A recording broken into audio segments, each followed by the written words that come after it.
Hi guys, this is Dr. Zain. Today in this video I'm going to explain you top 17 skills you have to become a good hacker. So let's start. Number 1. Basic computer skills. It probably goes without saying that to become a hacker you need some basic computer skills. These skills go beyond the ability to create a Word document or cruise the internet. You need to be able to use the command line in Windows, edit the registry, and set up your networking parameters. Many of these basic skills can be acquired in a basic computer skills course. Number 2. Networking skills. You need to understand the basics of networking, such as DHCP, NAT, subnetting, IPv4, IPv6, public v private IP, DNS, routers and switches, VLANs, OSI model, MAC addressing, ARP. As we are often exploiting these technologies, the better you understand how they work, the more successful you will be. Note that I did not write the two guides below, but they are very informative and cover some of the networking basics I have mentioned. Number 3. Linux skills. It is extremely critical to develop Linux skills to become a hacker. Nearly all the tools we use as a hacker are developed for Linux, and Linux gives us capabilities that we don't have using Windows. You have to improve your Linux skills. Number 4. Wireshark or dump. Wireshark is the most widely used sniffer/protocol analyzer, while dump is a command line sniffer/protocol analyzer. Both can be extraordinarily useful in analyzing TCP/IP traffic and attacks. Number 5. Virtualization. You need to become proficient in using one of the virtualization software packages such as VirtualBox or VMware Workstation. Ideally, you need a safe environment to practice your hacks before you take them out in real world. A virtual environment provides you a safe environment to test and refine your hacks before going live with them. Number 6. Security concepts and technologies. A good hacker understands security concepts and technologies. The only way to overcome the roadblocks established by the security admins is to be familiar with them. The hacker must understand such things as PKI SSL, IDS firewalls, etc. The beginner hacker can acquire many of these skills in a basic security course such as Security Plus. Number 7. Wireless technologies.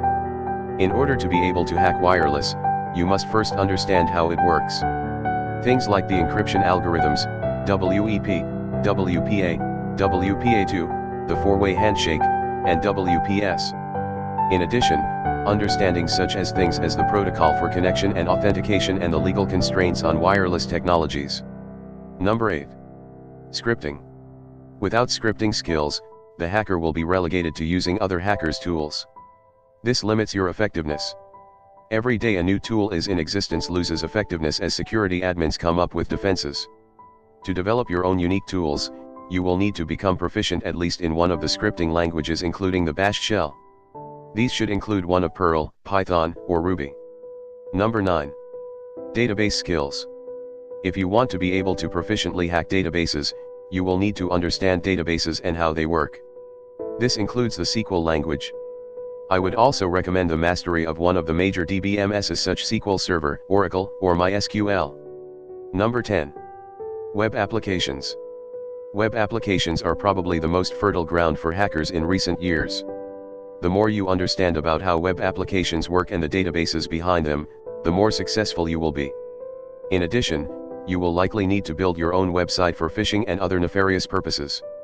Number 11. Forensics. To become good hacker, you must not be caught. You can't become a pro hacker sitting in a prison cell for 5 years. The more you know about digital forensics, the better you can become at avoiding and evading detection. Number 12. Advanced TCP/IP. The beginner hacker must understand TCP/IP basics, but to rise to the intermediate level, you must understand in intimate details the TCP/IP protocol stack and fields. These include how each of the fields, flags, window, DF, TOS, SEC, ACK, etc., in both the TCP and IP packet can be manipulated and used against the victim system to enable MITM attacks, among other things. Number 13. Cryptography. Although one doesn't need to be a cryptographer to be a good hacker, the more you understand the strengths and weaknesses of each cryptographic algorithm, the better the chances of defeating it. In addition, Cryptography can used by the hacker to hide their activities and evade detection. Number 14. Reverse engineering. Reverse engineering enables you to open a piece of malware and rebuild it with additional features and capabilities. Just like in software engineering, no one builds a new application from scratch. Nearly every new exploit or malware uses components from other existing malware. In addition, reverse engineering enables the hacker to take an existing exploit and change its signature so that it can fly past IDS and AV detection. Number 15. Think creatively.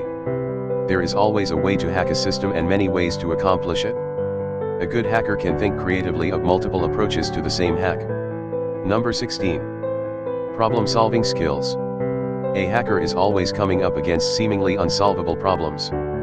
This requires that the hacker be accustomed to thinking analytically and solving problems. This often demands that the hacker diagnose accurately what is wrong and then break the problem down into separate components. This is one of those abilities that comes with many hours of practice. Number 17. Persistence. A hacker must be persistent. If you fail at first, try again. If that fails, come up with a new approach and try again. It is only with a persistence that you will be able to hack the most secured systems. Thanks for watching. I will catch you in the next video. Goodbye.